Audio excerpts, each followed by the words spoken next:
Players, past legends. Past legends.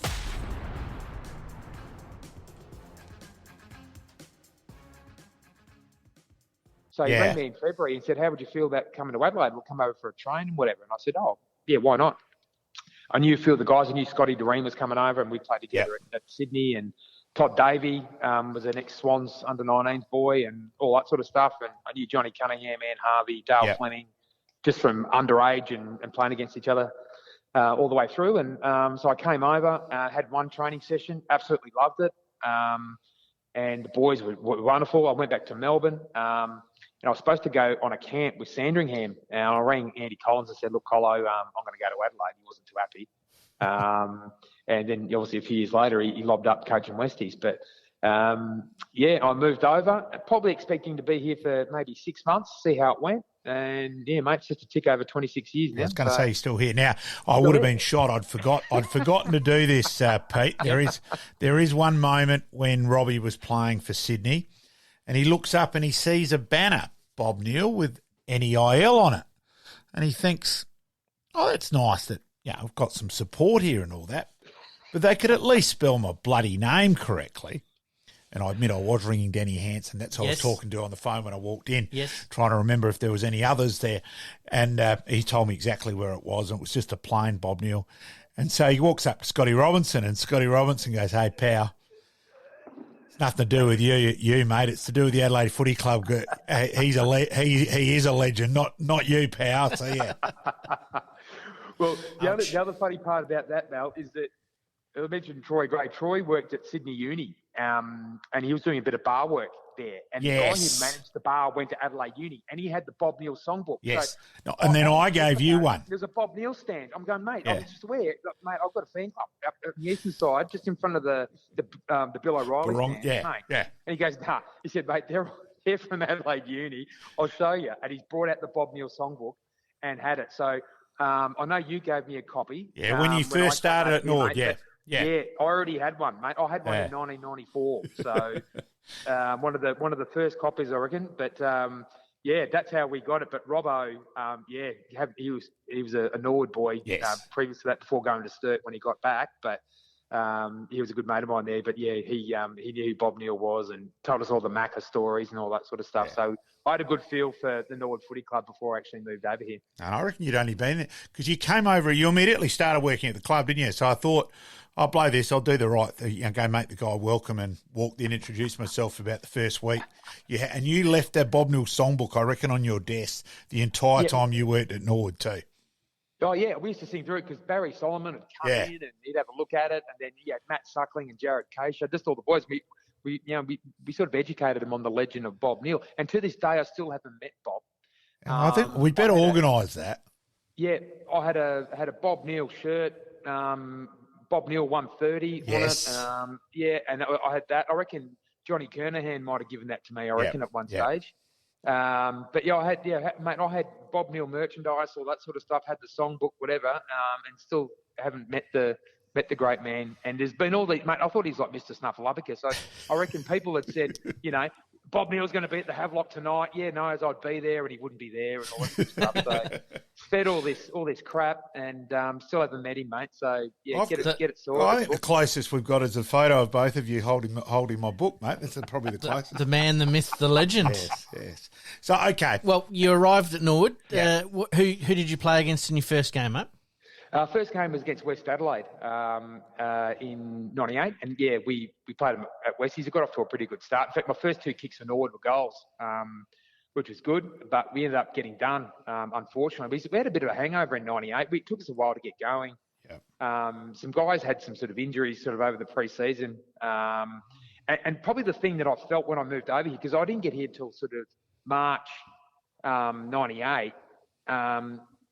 I just thought the training intensity was pretty poor from where I'd been, because I remember how we treated it when we were at St Kilda and we'd lost the grand final and what we'd actually done. So what I'd come from to then, I just felt everyone was reasonably complacent and quite happy. That was just what I sensed, and I could sense that sort of throughout the year. And I could just sense that. I think some players were really busting their backside like they really should. And as a result, we finished third, which was okay, but it was pretty much done on talent, I think, rather than guys really wanting to go back to back. And we sort of went out in straight sets in that 98 series. But we played obviously, a lot of final series. The last 2 or 3 years at Norwood were pretty hard. Financially was tough.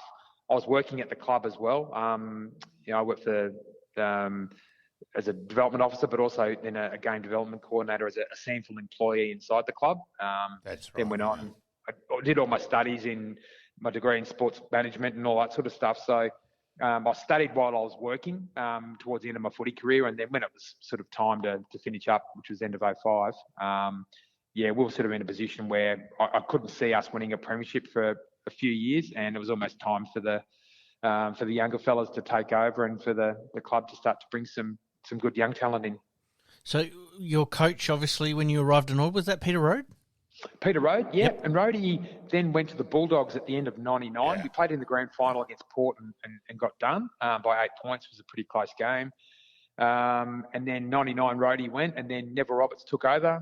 Neville had a couple of years before Macca came back for 3 years until the end of 04, and then Dale Lewis had 1 year in 05. And I was almost going to pull the pin at the end of 04, but then when I heard Louis was coming, I'd played with Louis at the Swans, so just to sort of help him out, I played for 1 more year. But at the same time, North Adelaide were actually, because I was actually working, my sample job worked in both the North Adelaide and Norwood zones, working our game development programs. And North Adelaide were actually, Jars wanted to get me over to North at the end of my career, but I said I couldn't. I said the Norwood Footy Club had been so good to me, and I wanted to be a one-club player. Loyalty sort of meant a fair bit. Because that was the thing. Once I left St Kilda, I wanted to go somewhere where I could play 100 games, but just sort of, I wanted the club to feel like my home club in Canberra, like where you really your community and where you're from, and you represent it accordingly. It's a bit hard in the AFL. You sort of, you were, even in the 90s, it was still a little bit business-like. You didn't feel as attached to the footy club as you do to the clubs that, you feel that you're actually sort of part of the community. This is the way that I feel with footy. So I made sure that everywhere I've lived has been inside the Norwood zone. So I'm, entrusted in it, and it just helped me to learn a lot about the club, learn about the history of it, and I'm a bit of a history buff. And I love that. Before you, I just love all the blokes who've gone before you. When you can actually sort of sit there and you can look through the old pictures and all that sort of stuff, and just understand the privilege you actually have of representing a footy club when you've had the guys in I call recent times, but the Michael Taylors, Gary McIntosh, Michael Aish, who are obviously still alive to be able to grace us with their presence at a past players function, to all the guys, whether it be Ron Kneebone. And I love it that you love your number too, Scratcher, that you research the number, your number 10 with Woody and stuff like that. I love that. Key. Yeah, it's just so important, I think. And even with the young kids you sort of coach today, they think footy was invented when they were born. It's like, guys, do your research, because it's really important.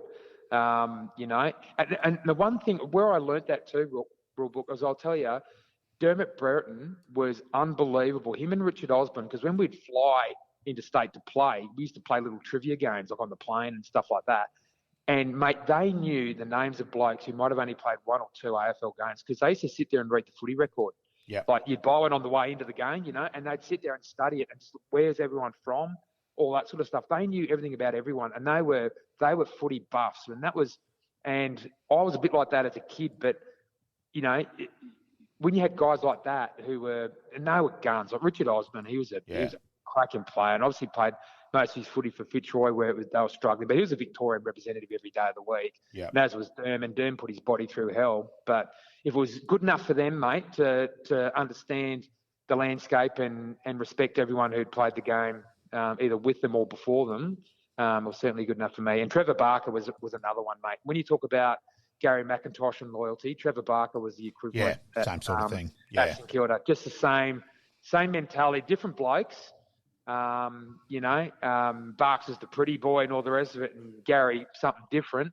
But mate, when it came to integrity, and the way they actually went about their footy and what the club meant to them. And they were from the heart of their zone as well for each club. And that was the other thing that rubbed off on me.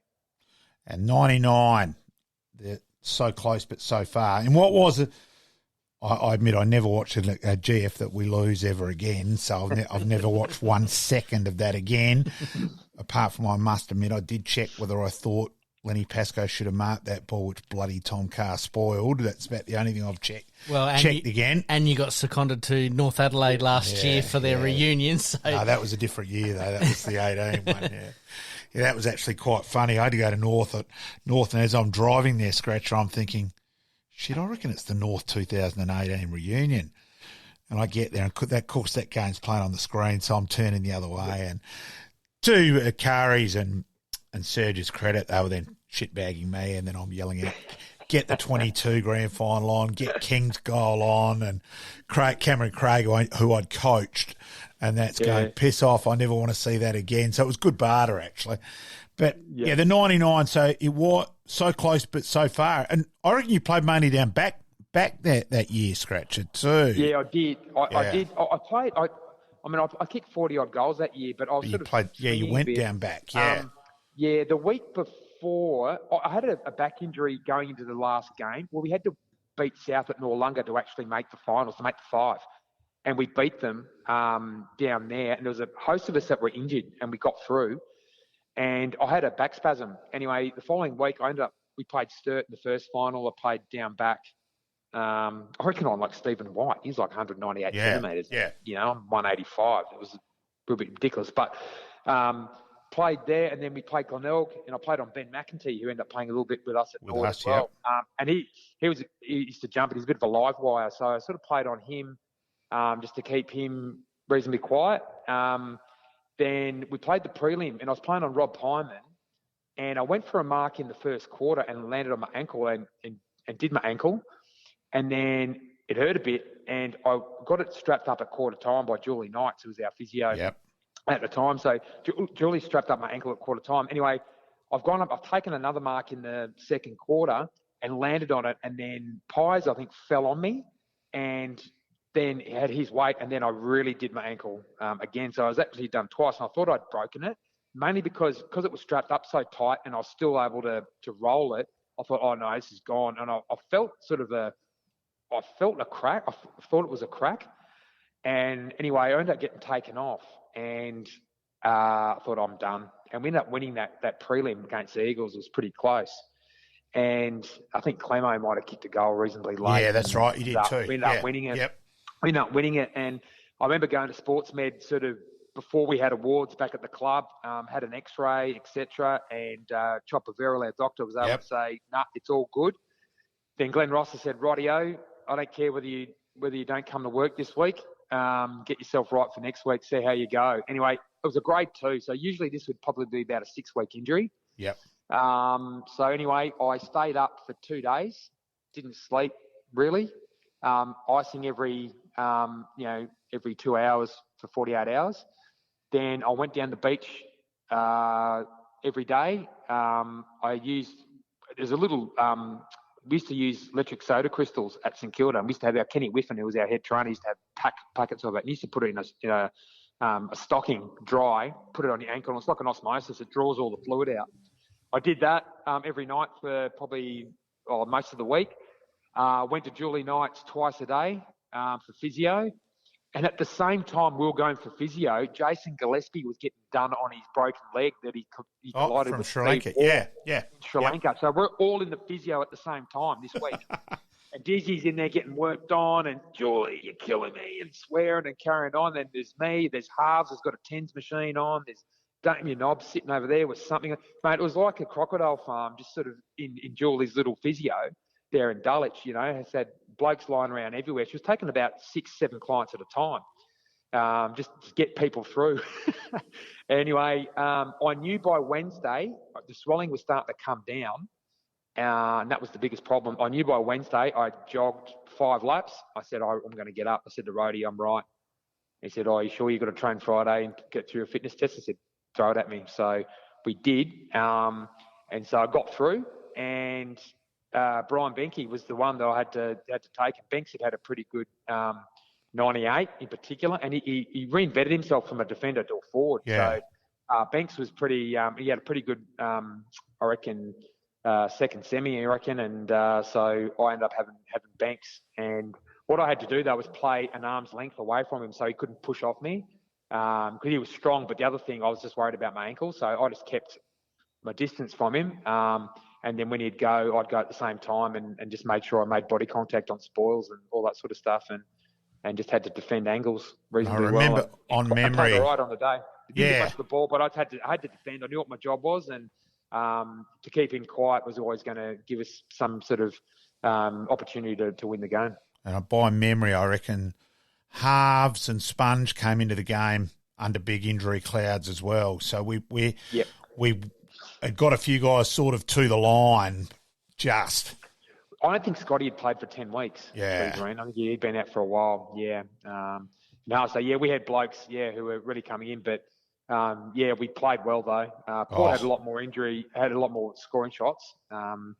But probably 8 more scoring shots on the day. But, just sort of Phil McGuinness kicked a torp at the end. Hey, come on. Don't bring back memory. Don't send me back to rehab again. Yep. All right. And you did make the Advertiser Team of the Year in 99 too. So that probably does emphasise that you had a very consistent year.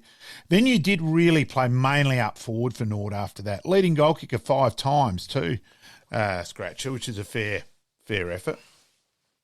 Yeah, I was, as a kid though, Mel, I never played my AFL footy as a mid forward where I felt natural at that, and that's where I'd been an underage All Australian, etc. I played mainly as a sort of deep defender and defending the lead a lot, and playing on a range of different blokes. I never really played on smalls all the time. Sometimes I'd play on talls. Kingsley Hunter, who was 195, to playing on Brent Heaver. I was just sort of.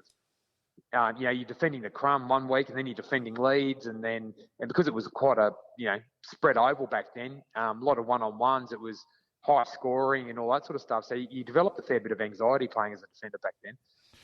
And that's where I got chucked. I never got coached actually how to do it. It was like, find it out yourself. Yeah. So playing, when I got to Norwood, whilst I did play a bit as a defender, I'd had 3 years experience playing it in the AFL, or actually longer than that, probably 5 years of playing as a defender in the AFL, which helped me as a SANFL player, definitely. But I didn't have that as an AFL player. I didn't have any sort of record prior to that. But playing as a forward and a mid, that was my natural game, and being able to do that parade was really good. I was happy to sort of play anywhere for the team. It didn't really matter, but I felt a lot more comfortable playing as a mid forward.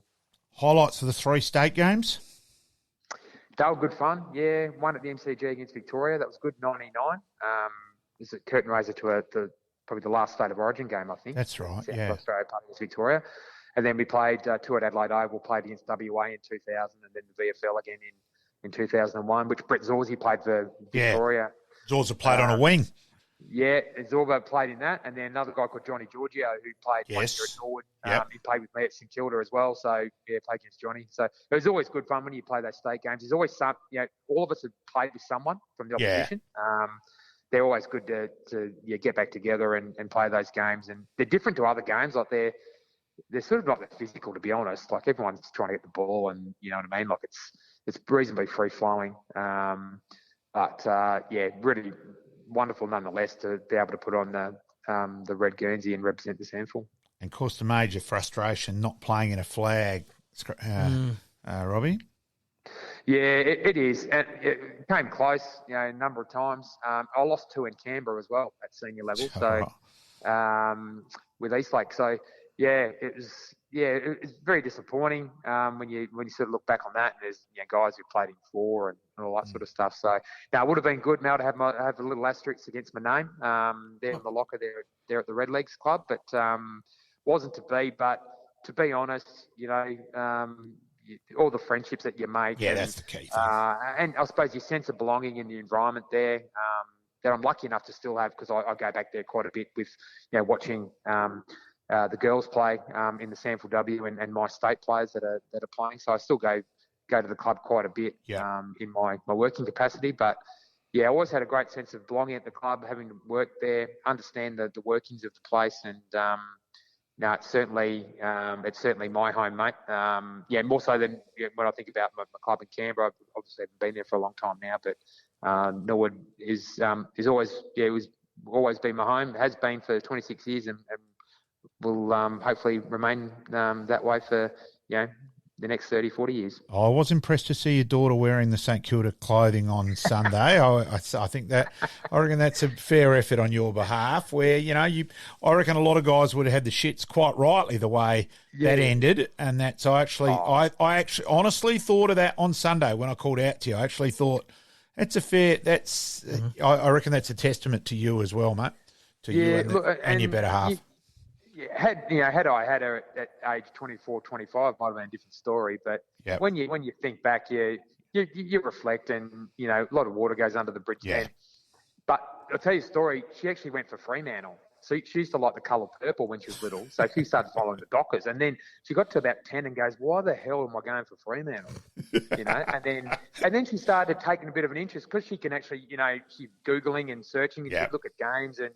She goes, "Oh, Dad, did you show me some games you played?" And have a look at that, whatever. And then she started to develop a bit of an affinity. Now I'm in a past players group with St Kilda. We've got a WhatsApp past players group. Sean Ralph Smith runs that and does a great job. And a lot of us all keep in contact via that. And a fella by the name of Cam Roberts at the club at St Kilda, he keeps basically a database of all the past players and have sons and daughters who are currently playing footy.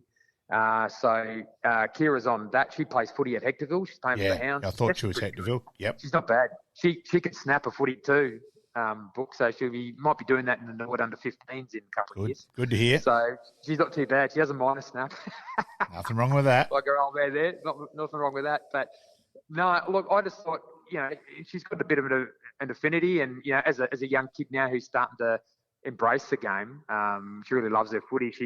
She actually has a bit of sentiment behind wearing the jumper. If your dad's worn it, she feels an attachment to it rather than the Dockers, I suppose.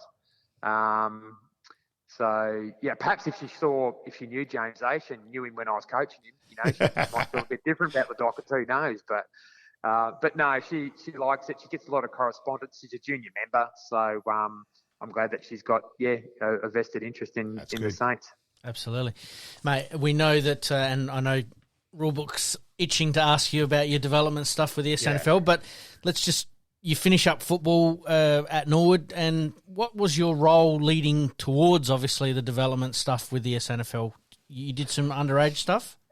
Yeah, so I worked in game development for the beginning of 1999. I did a traineeship through the SANFL, and there was a number of us. Each club had a development officer, and we all studied as well as worked the zone. So we basically ran all the game development programs in the schools in the zone, and also coordinated the primary school footy competitions as well. So I did that for 4 years till the end of 2002, and then at the end of that year, we ended up becoming SANFL workers, working in the Norwood zone. And I actually had to do 2 clubs. We ended up, the AFL cut some funding back, and we had to have less guys do more work. So I ended up working in both the Norwood and North Adelaide zone. So I'd go to Norwood training wearing a North Adelaide polo because I'd come from work, working at Enfield Primary School or something like that, And so North were happy for me to, and I did a good job in their zone, but they never felt that they were getting the true representation because it wasn't a North Adelaide player. Hence why they tried to recruit me there at the end of 2004,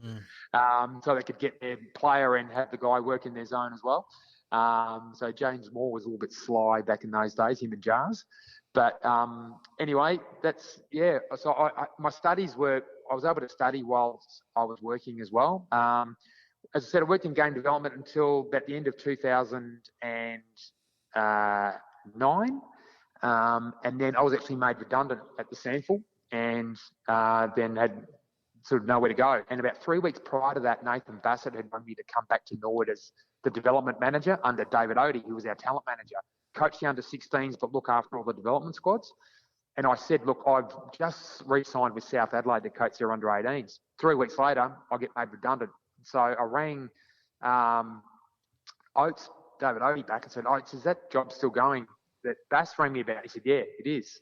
And I said, oh, I've just been made redundant at the end of it. And it was when the GFC hit. So there was a lot of redundancies sort of going here, there and everywhere. There's probably about 8 at work at the time. So that's how I got back to Norwood, and I was able to go straight back in and be the development manager under Oates and work with Bass as well. So I worked back at Norwood for about 7 years before then taking over, coming back to the Sample. I'm the talent manager of the female programs now. So I look after our state under 16 and under 18 and pathways opportunities for the girls with our Sample clubs. And we're national champions now. I was about to say that. Level. We've done pretty well on our 16s. Won last year, and we just beat Victoria by 63 points at Prospect Oval on Sunday. So we'll hopefully beat WA this Sunday, and we'll go back-to-back champions. What is that at level 2? What time and where's that game on Sunday, mate? Yeah, we play at Febby Oval, mate, at 1 p.m. this Sunday. And we've got probably about 9 girls already in our under-16 team now that have played senior Sample W footy. So we've got some terrific young kids who are running around out there. Young Emma Charlton, sister of Tia Charlton, playing with the Crows. She's running around out there. And we've got some daughters, Daniel Liebert, who played at North Adelaide. His daughter, Nevi, is playing with us. The other daughter plays in our under-18s. Layla, so it's terrific. Steve Patterson's daughter, I thought that's Violet, isn't it?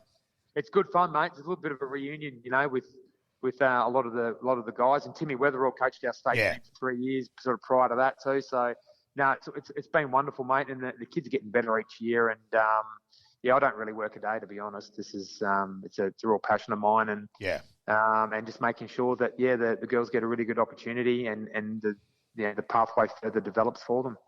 Are you able to give us a little bit of insight into, obviously you worked with the junior boys, or the zones obviously for Norwood and North, but the explosion of SNFLW and how the pathways have now basically been created from nothing or very little support in the past. Are you able to give us a bit of insight into how it's changed the SNFL and moving forward? Obviously, the SA is being represented by some very, very good junior girls.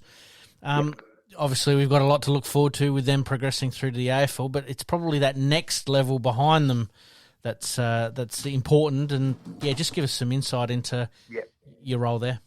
Well, you can't do anything if we haven't got a strong base in terms of our participation first, Pete. You've got nowhere. So our community clubs are the absolute, they are everything as far as what our program, models itself on. So basically when I got back to the Sample, I remember we had our under-18 academy. It was my first week, and they were testing in the indoor cricket centre at Adelaide Oval.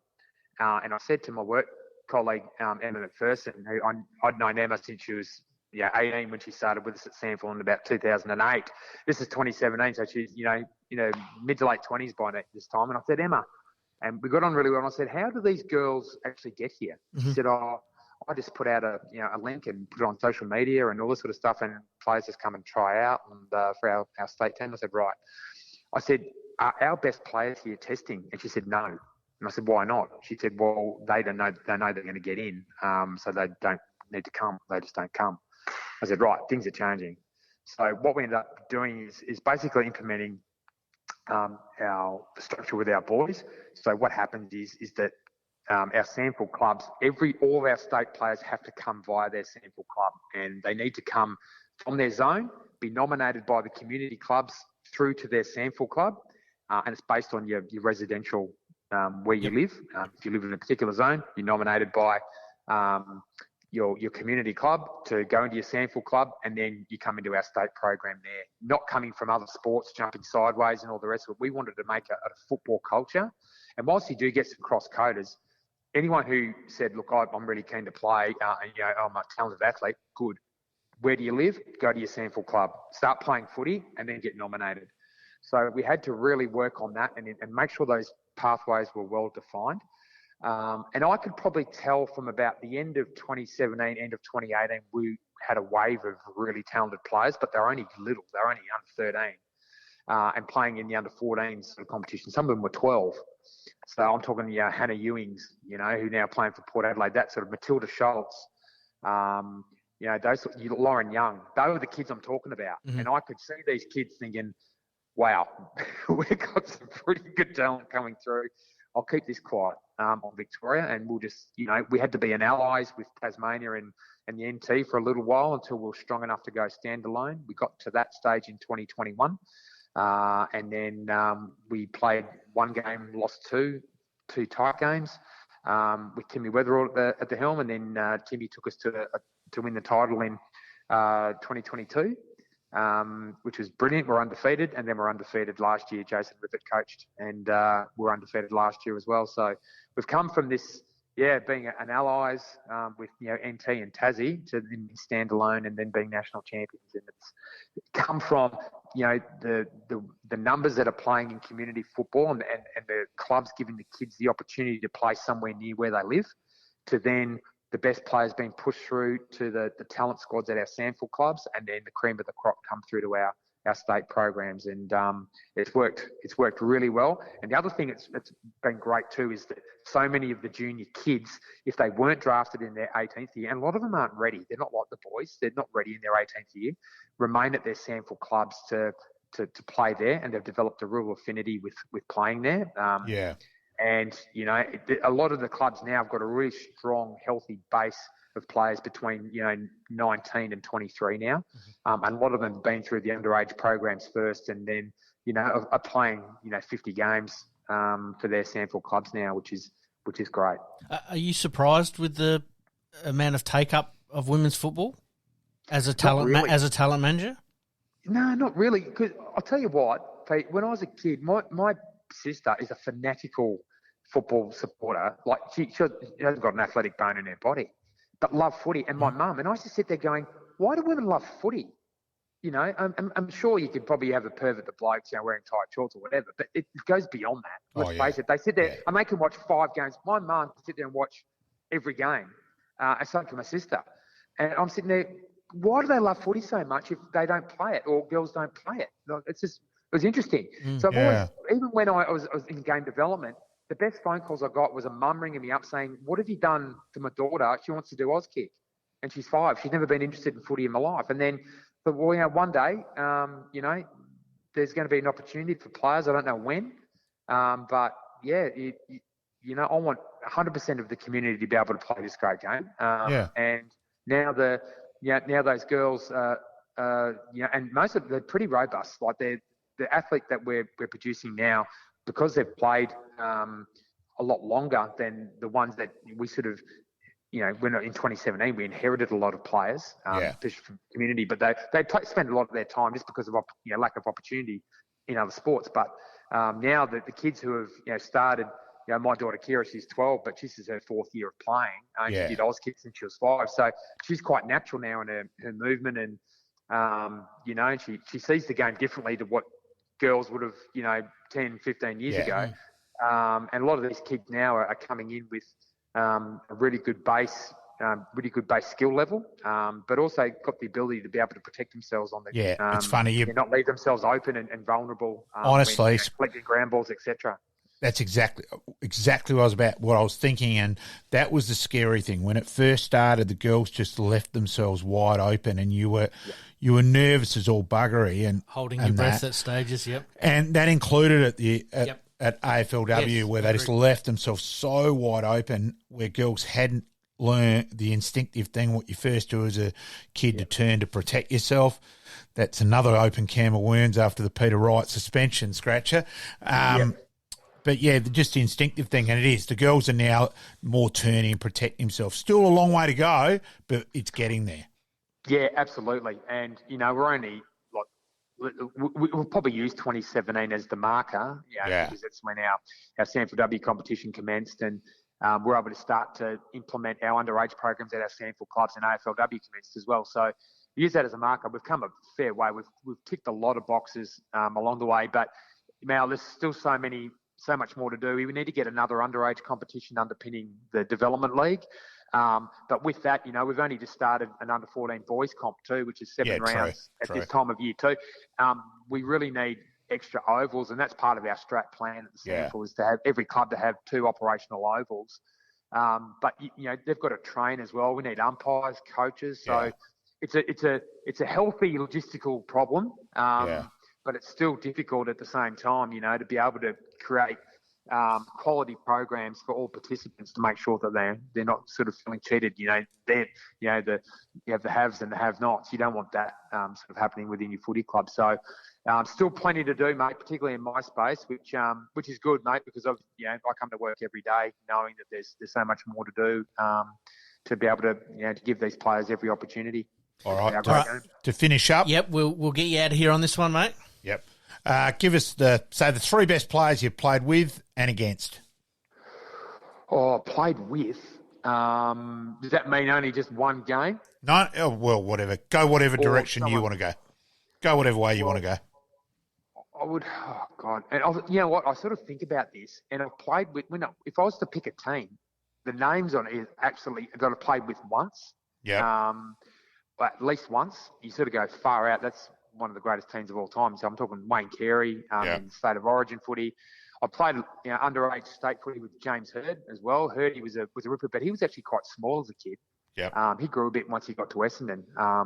Had a lot of problems with injuries, but I've got to play with Macca.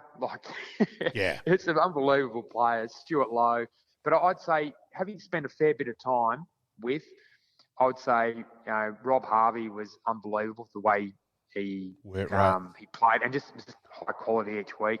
Nathan Burke played the whole 1997 year with a broken thumb. Couldn't do weights. Had his arm in a cast sort of during the week, and then cut it off and play on the weekend. It was unbelievable. And there was just who else? And I'd say probably the bloke that you sat there and went, wow, was Nicky Wimmer. He could just do things. I had a pretty good view of what Cuz was doing on the wing. He was absolutely unbelievable. But there's just guys as well that, I just didn't play with for long enough, but they were just stars of the game, whether it's someone like Mark Bays, at Sydney, he was an underrated key defender. Lovely could be Barry Mitchell, Paul Kelly, Darren Creswell. Shane Crawford played a state game with Crawf. It's just there's some absolute guns, mate, that I had the opportunity to be able to play with, and very grateful, but probably just didn't get the opportunity to play enough with them, All right, mate. Look, greatly appreciated, mate. Kappa, though, a reserves game in 1991. I played with the Big Wizard, so that's almost another highlight as well. Probably a highlight in a different way, Scratcher. So where's the Scratcher for Robert for the Neill bit as a nickname come from? So Robert Neill played for Geelong. Yes. So Scratcher actually, because he was from Ballarat, around that area, and they had potato farms, mate. So Scratch for potatoes. So a lot of it was like all the nicknames would just come from what you did and all the rest of it. And he was a potato farmer. And funnily enough, I met him in the breezeway there at Norwood Oval. He was watching his son play for Vic Country. God, that would have been probably the early 2000s. And he said, "Scratcher, how you going? I'm Scratcher."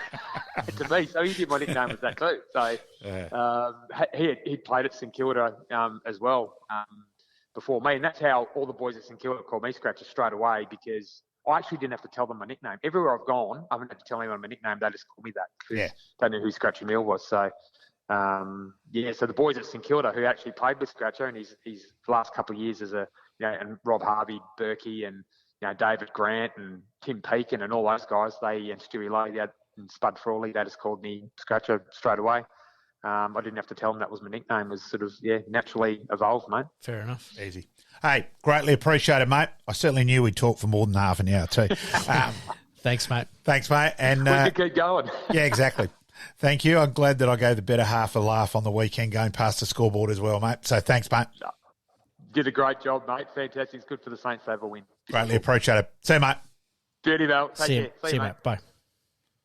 All right, we thank Robbie Neill there for part two.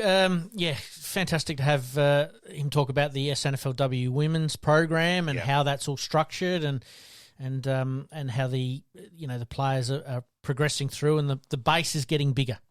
Yeah, and and the Bob Neill conversation yes, as well. absolutely. Always fun with him in that regard. All right, mate, let's take a very, very short break. When we come back, we've got Happy Days and extra time to finish us off. I'm Stephen Rowe, and you're listening to the Game On podcast.